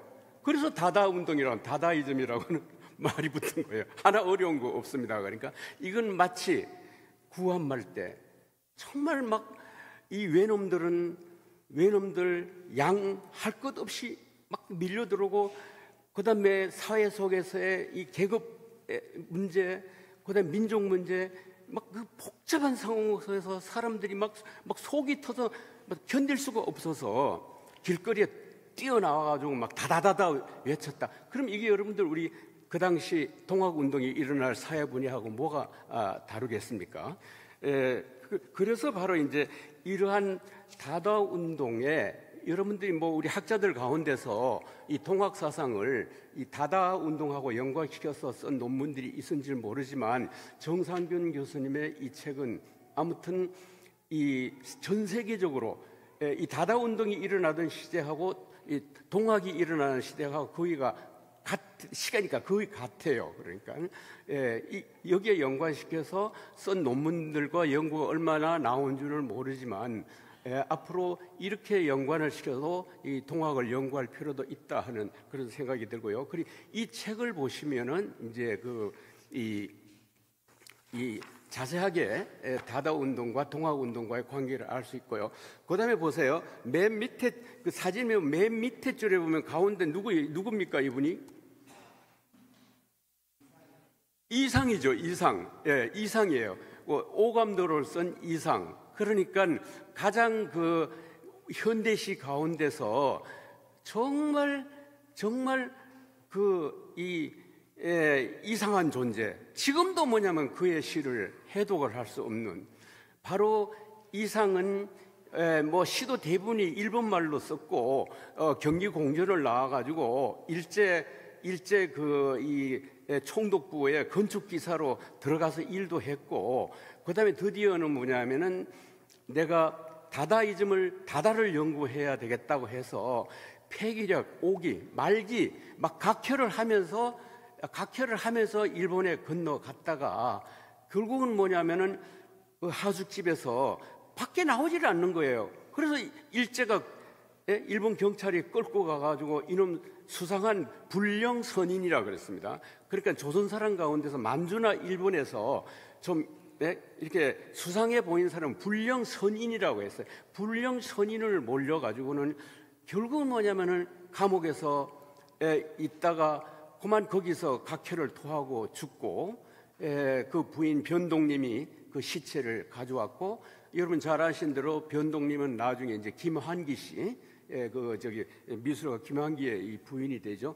그러면 이제 그러니까 제가 여기서 이제 이 논문에 이 글에서 강조하고 있는 점은 나머지 이제 다다이스트 뭐 피카소라든지 그다음에 헬질백이라든지 이런 그 사람들하고 뭐 연관시키자면 그건 뭐 끝이 없고요. 그러면 이제 이 동학의 사상하고 이상의 이제 오감도와 이상의 작품이 어떤 관계가 있는가, 이것만 이제 간단히 여기서 이제 얘기를 하고, 그 관계는 이 이상의 글 가운데서 13명의 아이들이 달려오고 있다, 뭐 이런 글이 있습니다. 거기서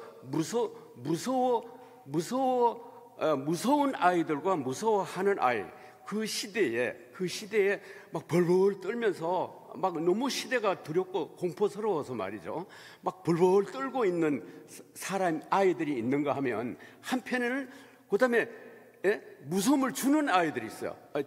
싸우자, 저놈들하고 같이 싸우자. 그러니까 이 13명의 아이들이 둘로 나눠져서 이렇게 무서워하는 벌벌 떠는 아이들과 나가 싸우자 하는 두 아이들이 있다. 그 배경이 어디냐 하면 바로 이상이 살고 있는 경복궁 옆에 통인동, 그 동네, 통인시장이 있는 그 동네, 그 위에 뭐냐면 윤덕영이라고 하는 친일 매국노가 프랑스식으로 큰 건물을 지었고, 그게 이제 골목이 이렇게 나와 있는데, 그 이상이 살고 있던 그 골목 주변의 아이들이, 야, 저 윤동경이 무섭다. 저놈 정말 근처에 가면 안 된다. 그런가 하면 또 어린 아이들은 저놈 돌멩이를 쳐서, 차가 지나가면 돌멩이를 치고 침을 뱉자 하는 이제 두 그룹의 아이들이 이제 있다 하는, 그건 그 시대가 뭡니까? 우리 수원 최재호 선생님, 전봉준, 손병이 살던 시대, 일부 국민들은 저 일제 무섭다, 벌벌 떨고 있는 국민들을 하면 바로 이 동학들은 나가 싸우자 하는 바로 이제 그 배경이다 하는 그 13명의 아이들이라고 하는 그 시라고 하는 것은 이런 것을 두고 뭐라면 경광증에 걸렸다고 그래요. 정말 우리는 아까 그 김경재 교수님이 발표하신 대로 우리는 과거 정말 한 반세기 동안 정말 독재와 독재, 그 속에서 저거 무서워 벌벌 떨고 있는 부류의 사람들이 있는가 하면 강함이 또 나가 싸우자고 하는 이런 두 부류에 있는, 그것이 바로 이 다다 운동이 일어날 때 다다이스트들의 그 경강증, 카타립시스라고 그래요. 경강증이 걸린 사회라 하는 거죠. 그래서 이상의 시, 그 13명의 아이들을 결국 이제 이 동학이 일어나던 그 사회 분위기를 여실히 그대로 반영하는 거다 하는, 그래서 다다이스트와 이상의 시와 우리 동학 사상은 맥이 같다 하는 이제 그런 얘기고요. 그다음에 이제 그 36페이지에 보시면 이제 이 동학의 궁을기와 이제 그 이상의 오감도, 이상의 시라는 것은 정말 현대 양자 물리학과 기하학 수학이 나타나면서 겨우 이 이상의 오감도가 뭔지 그 해명되기 시작했어요. 그래서 1930년대 이 시를 썼는데 그 당시에는 양자 물리학이나 상대성 이론이 나타나기 바로 직전인데 알 리가 없잖아요. 그런데 바로 김민수라고 하는 교수가 서울대학 교수인데요, 최근에 이상평전을 썼어요. 거기 볼 것 같으면 이 정상균의 그 다다이즘과 이 궁궐기와 이 오감도가 구조가 같다 하는 그거예요. 그러니까 무슨 말인지 아시겠죠?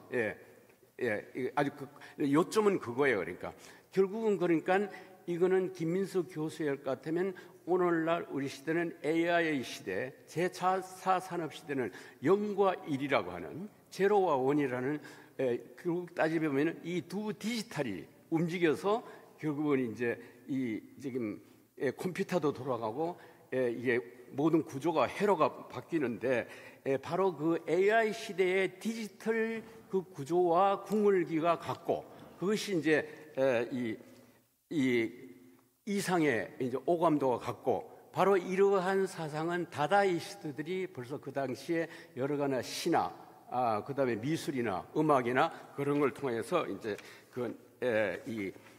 나타나기 시작했다 하는 것이고요. 그다음에 37페이지, 그거는 이제 제가 쓴 책 동학과 신서학 그 책인데, 바로 그 당시 동학은 서학과 동학 관계에서 바로 이 오해를 했다는 거예요, 서로. 그러니까 그렇지만은 오늘날 적어도 신과학이라든지 이 상대성 이론이라든지 불확정성 현대 과학이 나타난 이것을 제가 신서학이라고 그러는 거예요.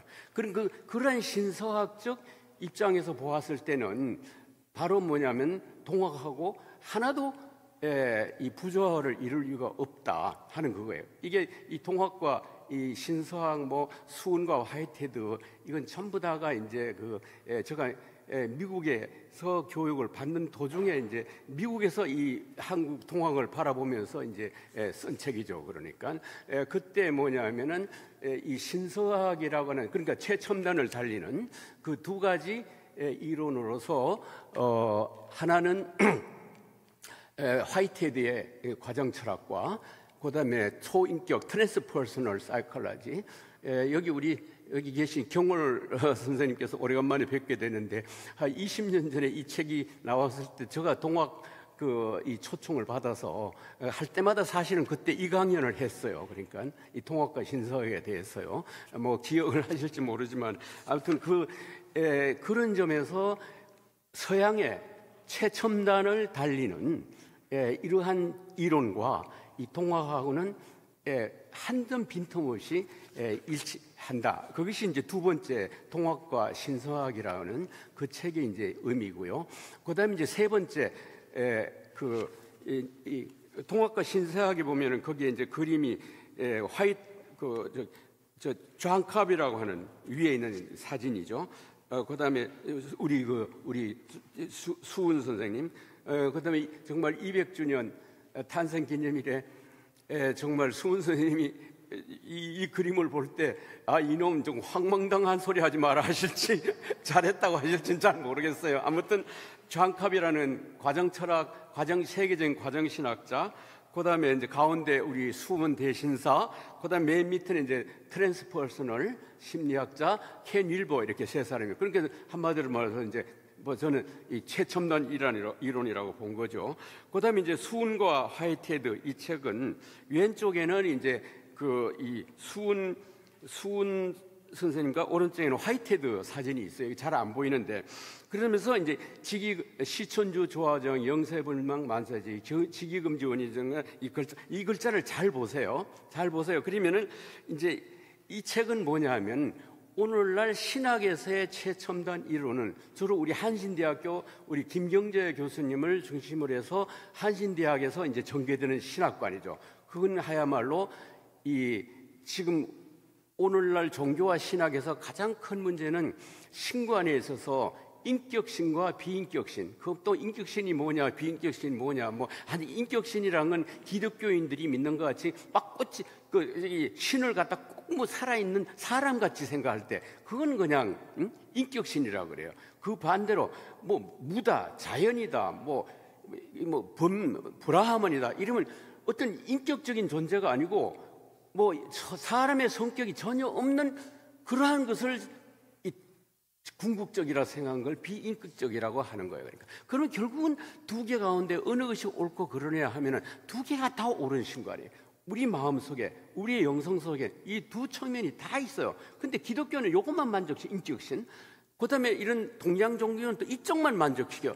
바로 이 동학의 정말 이 인내천, 이 동학 주문 가운데 이 사상은 이 둘을 갖다가 완벽하게 조화시키는 사상이다. 그래서 이 신학교, 특히 한신대학에서 결국은 서양에 추구하는 신관을 추구해더라 보니까 막창에 만나는 것은 동학 천도교 사상이에요. 근데 서양에는 그게 없어요. 없습니다. 이 두 가지가 조화된 사상이. 그러니까 천상 이 동학이 가져올 수밖에 없죠. 이래서 신학에서 이 동학의 천도교에 매료되는 원인이 거기 있는 거죠. 그러니까 그 다음에 이제 문제가 뭐냐? 맨 끝에 있는 책입니다. 이제 맨 끝에 있는 건데 여기 보세요.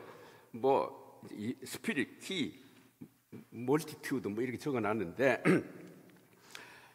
이제 제가 이 책은 무슨 고발하려고 하는 것도 있지만 그보다 더 중요한 것은 이 책이 가지고 있는 지금 서구 미국 사회에서 갖는 유명한 드루 신학교의 교수예요. 이름은 내가 왜냐하면 이 심각한 저 책하고 이 둘 사이에 심각한 지금 문제가 걸려 있기 때문에 그래요. 이제 이 책, 이 수은과 화이트헤드와 이 책을 읽어보면은 내용이 똑같아요. 그러니까 거의 뭐냐면은 내 책을 갖다가 번역하다시피 해가지고 마치 자기가 쓴 것처럼 영어로 번역해 놓으니까 전혀 모르죠. 그러니까 무슨 말인지 아시겠죠? 한마디로 말해서 이게 완전 표절된 책이라고 봐도 과언이 아니죠. 그러니까 미국에서 이게 이 천도교나 동학으로 박사학위 받는 분들이 내 책하고 이 책보다 이게 너무 같은 거예요. 이렇게 이 정도 같으면 이건 안 된다 하는 그거죠. 그러니까 뭐 몇 개 구조를 가져오는 게 아니라 뭐 아이디어 5, 6개를 다 갖다가 이제 영어로 번역해가지고 이렇게 내놓은 거예요. 그러니까 근데 그 보시면 이제 직위금지 여기 보면 이제 저게 우선 쉽게 이게 표지라는 걸 알 수 있냐면 저 책 이 제목에 있는 한 구절을 따다가 이제 자기 이제 책의 표지까지 적어놓고는 이 사람이 너무 어리석었어요. 그 가운데 가장 이제 그 쟁점이 되는 거 우리 윤성상님 우리 교령님께서도 수기정심이라는 논문을 쓰셨어요. 그렇죠? 수기정심. 그 수기정심 그 문제가 사실은 동학에서는 굉장히 드물게 논쟁이 되는 거거든요. 그러니까 제가 이 책에서 수기정심을 과정철학적 시각에서 풀이를 했거든. 이 사람이 어리석게도 뭐냐, 그것만은 완전히 그냥 그 제 책만이 가지고 있는 특징인데 그걸 갖다가 자기 책인 것처럼 이렇게 이제 써놨단 말이에요. 그러니까 그렇지만 이제 그거는 그것대로 떠나서 이 책을 통해서 이 교수가 그 학과에서 교수 이제 테뉴어라고 그러는데 말이죠. 교수 진급을 하는데 이 책이 뭐냐면은 이 책 때문에 교수 진급을 한 거예요. 그러니까 제가 또 이 얘기를 왜 하느냐면 그만큼 영어권에서 볼 때 누구 것을 표절했든 안 했든 간에 서양 신학을 하는 사람 교수들의 시각에서 볼 때는 바로 저 책에서 같다고 이렇게 생각하지 마시고 바로 이 동학 사상이 서양사 두루 신학교라고 그러면 미국의 5대 신학교에 들어가는 신학교 아니에요. 거기 교수들의 신학자들의 눈을 볼 때 동학이 그야말로 이것은 탁월한 사상이다. 그래서 결국은 이 책을 통해 가지고 교수 진급을 하게 된 거죠. 그러니까 그래서 여러분들이 절대로 이것은 저 책을 표절했다는 걸 떠나서 저는 영어로 번역을 못했으니까 영어로 번역한 것을 서양 사람의 신학자들의 눈을 볼 때는 그 사람들 눈에서도 이건 동학은 탁월하다 하는 그렇게 이제 알려질 수밖에 없잖아요. 그러니까 시간이 많이 지났습니다. 그러니까 이제 그 딱 한 5분 넘었습니다. 그래서 간단히 저 얘기를 마치도록 하겠습니다. 고맙습니다. 그럼 정지찬 교수님께서 발제해 주실 텐데요. 정 교수님 소개를 잠깐 드리겠습니다. 서울사대 도곡감이 대학원에서 도고동문학으로 박사를 하셨고요. 전 영남대 동문과 교수를 지내셨습니다. 예술마당 서울 초대 대표를 역임하셨으며 한국민예총 이사장, 사단법인 생명평화 아시아 이사장을 역임하셨습니다. 저서로는 많은 책이 있는데 일단 한국 생명평화 사상의 뿌리를 찾아서 개벽 사상과 종교 공부 등 많은 저서들을 갖고 계십니다. 한 가지 말씀드릴 거는 정 교수님은 퇴임을 앞둔 어느 날 큰 형님으로부터 충청북도 진천에 살던 오대조 할아버지께서 동학에 입문하셨다는 이유로 큰 집에서 쫓겨나 보은의 궁벽한 산골로 숨어 들어왔다는 이야기를 듣고 뒤늦게나마 동학이 무엇이고 무엇 때문에 할아버지께서 집안에서 쫓겨났는지 알아야겠다는 생각으로 동학 공부를 시작했다고 하십니다. 오늘 말씀해 주실 내용을 경청해 주시기 바랍니다. 예. 예. 방금 소개받은 정지창입니다. 사회자께서 말씀하셨듯이 저는 동학 공부 시작한 지 얼마 안 되는 초보자입니다. 대신 늦게 시작했으니까 만학도라고 말할 수 있겠죠. 제가 대학에서 정년 퇴임한 다음에 뒤늦게 이제 동학에 관심을 가지고 공부를 시작했어요. 그래서 여기 두 분하고는 비교가 안 되고 앞에 계신 여러 그 연구자나 그 수련자들에 비해서 이 자리에 제가 서기가 좀 면구스러운데 우리 교령님께서 간곡하게 부탁을 하셔가지고 하는 수 없이 이 자리에 섰습니다. 그래서 제가 말씀드릴 내용은 새로운 어떤 이론이나 어떤 깨달음 이런 것이 아니라 제가 뒤늦게 나이 들어가지고 동학 공부를 하면서 그 과정에서 제가 느낀 바 또 그리고 제가 아직도 깨닫지 못하고 이렇게 헤매고 있는 거 이런 걸 솔직하게 말씀드리려고 합니다. 조금이나마 여러분한테 참고가 되었으면 하고 바랍니다.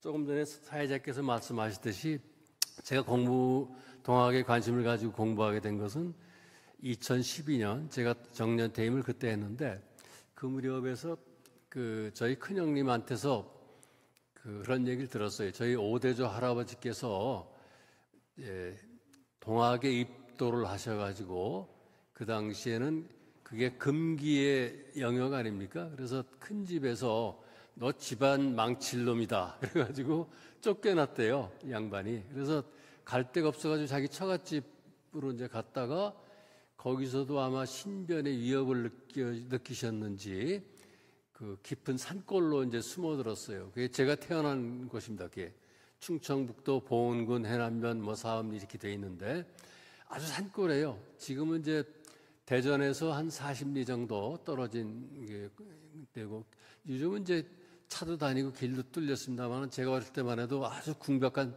산골이었습니다. 그래서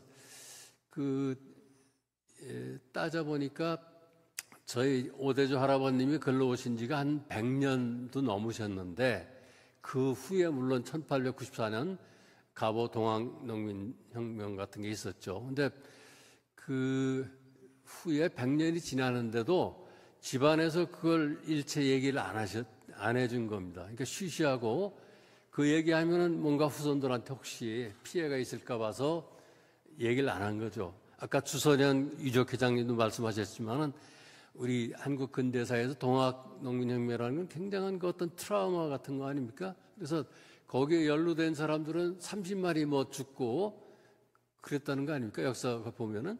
그리고 또 후에 후손들이 온갖 박해를 받고 요즘 말로 하면은 뭐랄까요? 빨간 줄이 그어가지고 여러 가지 뭐랄까? 피해를 보니까 얘기를 안 한 겁니다. 저희 집안에서도 100년이 지났는데도 저희 할아버지가 동학 교도였다는 말을 숨겨왔던 거죠. 뒤늦게 이제 제가 그 얘기를 듣고서 동학이 뭔데, 응? 우리 할아버지께서 그쪽으로 가셨는지 한번 공부를 해봐야겠다 이런 생각이 들어가지고 뒤늦게 공부를 시작했습니다. 그래서 저는 이제 그전엔 동문학을 공부를 했습니다. 요즘 말로 하면 서학을 한 셈이죠. 근데 뒤늦게 동학을 해다 보니까 아무 뭐랄까 발판이 없지 않습니까? 그래서 혼자 책 보고 공부하다가 안 되겠어 싶어가지고 대구에 동학 공부하는 모임이 있었어요. 거기 이제 뒤늦게 참여를 해가지고 공부를 했습니다. 그래서 같은 그 도반들하고 토론도 하고 같이 또 강사들을 초청해서 얘기도 듣고 그랬습니다. 그때 강사로 오신 분이 지금 윤석상 교령님 그때 오셨었어요. 그리고 김경재 교수님도 그때 오셨었고 또 김용희 교수님 그런 분들도 오셨습니다. 그 후에 제가 이제 생명평화아시아라는 대구의 그 이름이 말해주듯이 생명평화 운동을 하는 시민단체가 있습니다. 거기에 이제 참여를 하게 됐는데 거기서 그 공부 모임을 제가 만들었어요. 그래서 한국 근대 사상을 한번 우리가 공부를 해보자. 그래서 근대 사상의 뿌리를 찾다 보니까 그게 바로 동학이라는 이제 생각이 들어가지고 동학에 대해서 이제 공부를 본격적으로 하게 됐죠. 그래서 거기에 이제 발제도 이제 제가 몇 차례 했고 또 다른 분들도 모셔다가 이기상 교수님이라든지 이런 분들 모셔다가 얘기도 듣고 그랬습니다. 그래서 그 발제문을 이제 여러 사람한테 이렇게 보여드렸더니 김천에 계신 그 김성순 장로님이라고 계세요. 그 양반이 동학 공부를 많이 하신 분인데 뒤늦게 원래 기독교 장로였는데 뒤늦게 이제 동학 공부를 시작하신 분이에요. 그래서 그분이 그 자료를 보더니 이 책으로 한번 엮어내자 그래가지고 좀 면구스럽습니다만 책으로도 한번 엮어낸 적이 있어요. 그래서 그 후에는 이제 조금씩 알려져 가지고 그 창작과 입병사의 그 백낙청 선생님이 그 어떻게 그 책을 이제 제가 보내드렸더니 보시고 나서 그러면은 저 정 선생 나랑 와서 개벽 사상에 대해서 한번 토론을 해보자. 그래가지고 여기 계신 그 김용희 선생님하고 제가 셋이 백낙청 선생님하고 그 개벽 사상에 대해서 동학을 이제 중심으로 한 거죠. 그래서 한 서너 시간에 걸쳐서 토론도 하고 그런 적이 있습니다. 저는 아까도 말씀드렸지만 동학 공부의 초심자 아닙니까? 그러니까 제가 뭐 깊이 아는 건 아니지만 제가 그 공부하면서 느낀 바를 소박하게 이제 제 의견을 말씀드렸고 이 김용희 선생님은 이제 전문적인 학자니까 거기에 대한 그 여러 가지 그 이론적인 근거도 얘기를 하셨고 또 백낙청 선생은 원불교 쪽에 이제 관심이 많으십니다. 그래서 그분이 개벽 종교의 시조가 동학인데 동학이 정산교하고 원불교로 이제 확산이 돼가지고 뿌리는 같은 동학이라고 보는 거죠. 그래서 백 선생 말씀 가운데서 제가 인상적이었던 것은 그 세 종교가 다 개벽 종교인데 공동의 화두가 개벽이죠. 그래서 원불교도 사실 경전에 동경대전 같은 걸 맨 앞에 넣어야 된다. 거기서 시작이 됐으니까 뿌리가 그거니까 그런 이제 얘기를 하시죠. 그러니까 지금은 그게 이제 좀 원불교 교단에서도 받아들이지는 않고 있습니다만은 저는 그런 새로운 논의가 필요하다고 봅니다. 아까 그 두 분 교수님께서도 그런 말씀을 많이 하셨는데 다른 종교, 다른 학문과의 대화를 통해서 동학의 그 의미, 그다음에 그 뿌리, 그것이 가지고 있는 의미를 예언을 확장하고 깊이를 더 천착하는 것이 필요하다는 생각을 합니다. 그래서 오늘 이 자리에는 제가 발제문 같은 걸 준비해 왔습니다만은 이거 한번 읽어보십시오. 그리고 그 사회자께서 말씀하셨듯이 이제 시간이 제한이 돼가지고 여러분도 그렇지만 저도 이제 2시간 정도 앉아 있으니까 상당히 좀 힘듭니다. 여러분도 힘드시죠? 예, 2시간 앉아 있는 게 쉽지 않습니다. 저도 학생들 가르칠 때는 자기도 모르게 2시간 강의할 수도 있는데 배우는 학생 입장에서 2시간 앉아 있으라고 하면 그 좀이 쑤셔가지고 참 힘듭니다. 그래서 여러분 지금 힘드실 것 같아서 제가 간단하게 몇 가지만 말씀드리고 발제를 이거 읽어보시면 될 테니까요. 그러니까 저는 오늘 그 발제의 제목을 동학 사상의 르네상스라고 정하고 싶었어요. 그래서 이건 저의 주관적인 판단인데 제가 보기에 2020년을 기점으로 해서 우리 한국 사회에서 특히 지식인 사회에서 동학에 대한 관심이 이상하게 막 이렇게 연쇄적으로 폭발적으로 일어나고 있다는 그 느낌이 들었습니다. 그래서 여기 몇 가지 예를 들었습니다만은 그 올해가 이제 수은 선생 탄생 200주년 되는 해 아닙니까? 또 동학 가본 농민혁명 130주년 되는 해인데 이 올해를 기점으로 해서 뭔가 동학의 시운이 무르익어 가지고 동학의 르네상스가 시작되는 것이 아닌가 이런 느낌을 저는 가지고 있습니다.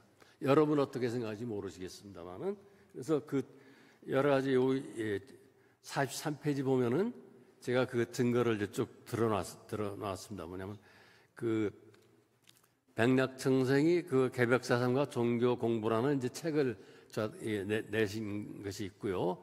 또 최근에 제가 아는 동문학 하던 안사만 교수라고 있습니다. 이분이 바이마르에서 무슨 일이라고 하는 이제 소설을 썼어요. 또 그 김민환 고대에 계시던 김민환 교수가 등대라는 이제 소설책을 썼는데 이게 다 같이 동학 사상과 동학 운동을 주제로 한 소설입니다. 지금 상당히 그 독서계에서 파문을 일으키고 있고 많은 독자들이 이 책을 보고 있습니다.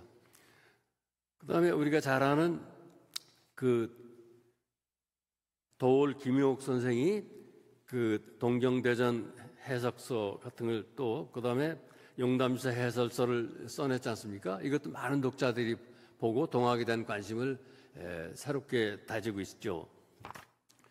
그다음에 여러분이 잘 모르시겠습니다. 이묵이라는 평론가가 있습니다.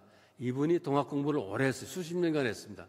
근데 이분이 동학 사상을 바탕으로 한 문의 이론을 내놨어요. 유형 문해론이라고 이게 2022년에 나왔는데 이것도 한번 여러분이 기억했으면 찾아보십시오. 그리고 여러분이 잘 아는 김지하 선생님 그 일주기를 맞아가지고 작년이죠. 작년에 대규모 그 심포지움이 열렸는데 거기에서 이제 동학에 관한 심도 있는 논문들이 발표되고 많은 이제 토론들이 이루어졌습니다. 이런 일련의 그 사태가 어떤 기획에 의해서가 아니라 저절로 이 시기에 이제 이렇게 일어난 것을 저는 일종의 동학 르네상스의 어떤 그 시운이 도래했다 이렇게 이제 보는 겁니다. 여러분 한번 이 자료를 한번 보아주시기 바랍니다. 그다음에 말씀드릴 것은 동학 사상이 뭐냐면 그 한국의 근대 사상의 뿌리라고 하는 생각을 제가 가지게 됐어요. 공부를 하면서 우리가 흔히 근대 사상의 뿌리는 실학이라고 배웠지 않습니까? 저도 그렇게 배웠어요.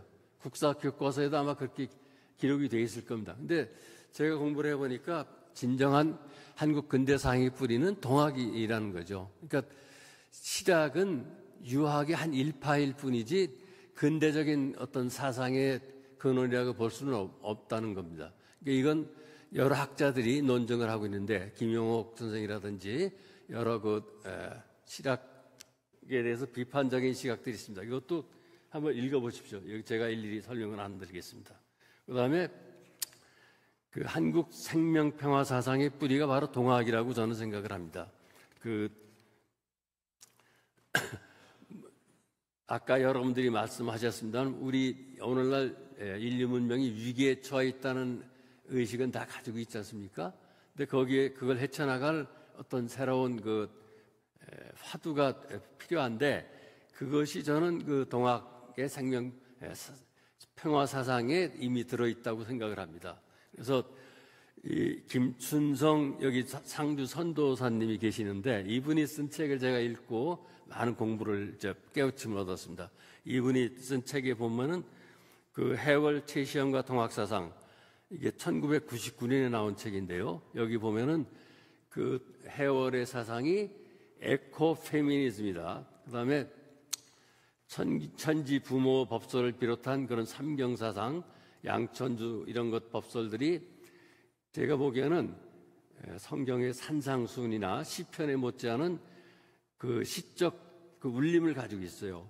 아주 참 문학적인 감동을 주는 설법 법설들입니다. 근데 그것들을 좀 널리 알렸으면 하는 생각도 있습니다. 그래서 이 해월 사상, 동학 사상이야말로 이런 생명 평화 사상의 뿌리라는 거, 이거를 제가 좀 강조하고 싶습니다. 그다음에 네 번째는 동학 농민혁명의 정신을 우리 헌법 전문에 좀 넣어야 되지 않겠느냐, 이런 생각을 가지고 있습니다. 저는 그러니까 아까 한국 근대 사상의 뿌리를 좀 동학이라고 본다고 얘기했는데, 그 근대 사상을 도울 선생은 민본주의라고 얘기했죠. 그러니까 서양의 민주주의하고는 좀 다른 의미에서 동학에서 이미 그걸 얘기했다는 거죠. 그래서 그거를 그것이 기폭제가 돼가지고 동학 농민혁명이 일어난 것이고, 그 후에 알다시피 3.1운동, 임시정부 수립, 이런 것이 이제 연쇄적으로 일어난 거죠. 그래서 그 뿌리를 거슬러 올라가다 보면은 동학과 동학 농민혁명이 우리 근대 민본주의 사상을 문을 여는 그 중요한 역할을 했다는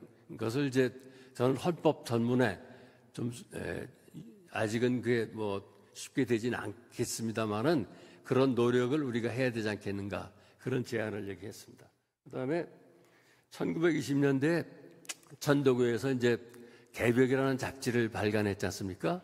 아까 그 김경진 선생님이 그 개간지 같은 걸 좀 냈으면 좋겠다고 하셨는데, 저는 이 개벽을 좀 복간을 하든지 해서 1920년대 개벽이 전개했던 문화운동, 이걸 좀 되살렸으면 하는 생각을 가지고 있습니다. 이것도 한번 읽어보십시오. 그다음에 마지막으로 시간이 거의 다 됐네요. 아까 인석산 교령님께서 말씀하셨는데, 좀 경전을 한 글체로 새로 좀 다듬어서 새로 펴냈으면 하는 생각을 가지고 있습니다. 현재 천도교 경전은 1993년에 개정판 낸 다음에 2013년에 발행한 수정판이 이제 제가 본 경전입니다. 근데 저는 요즘 젊은이들한테 이 동학 천도교 가르침을 전파하기 위해서는 경전을 좀 새롭게 현대적인 감각에 맞게 아름다운 우리말로, 또 편집 체제도 새로 쓰기 하지 말고 가로 쓰기로 해가지고 새롭게 좀 했으면 하고 바라고 있습니다. 그래서 교육님께서 취임하신 다음에 그 말씀을 하신 걸 제가 뉴스에서 보고 저도 적극적으로 동감을 했습니다. 그래서 이거를 좀 교단에서 힘을 쓰셔서 꼭 이루어 주시기를 바라고 있습니다. 그래서 요거 한번 읽어보시면 뭐 제 얘기는 이상이 제가 말씀드리려는 내용입니다. 시간 관계로 너무 소략하게 말씀드려서 죄송합니다. 네. 예.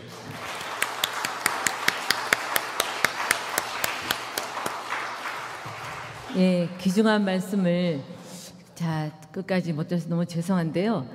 대담은 천상 다음 기회로 미루고, 오늘은 여기서 1부를 마치고요. 10분간 휴식하고 2부를 진행하면서 오늘 참가하신 분들께서 질문을 하시는 게 바람직할 것 같습니다. 오늘 귀한 말씀 해주신 세 분 교수님께 감사의 큰 박수로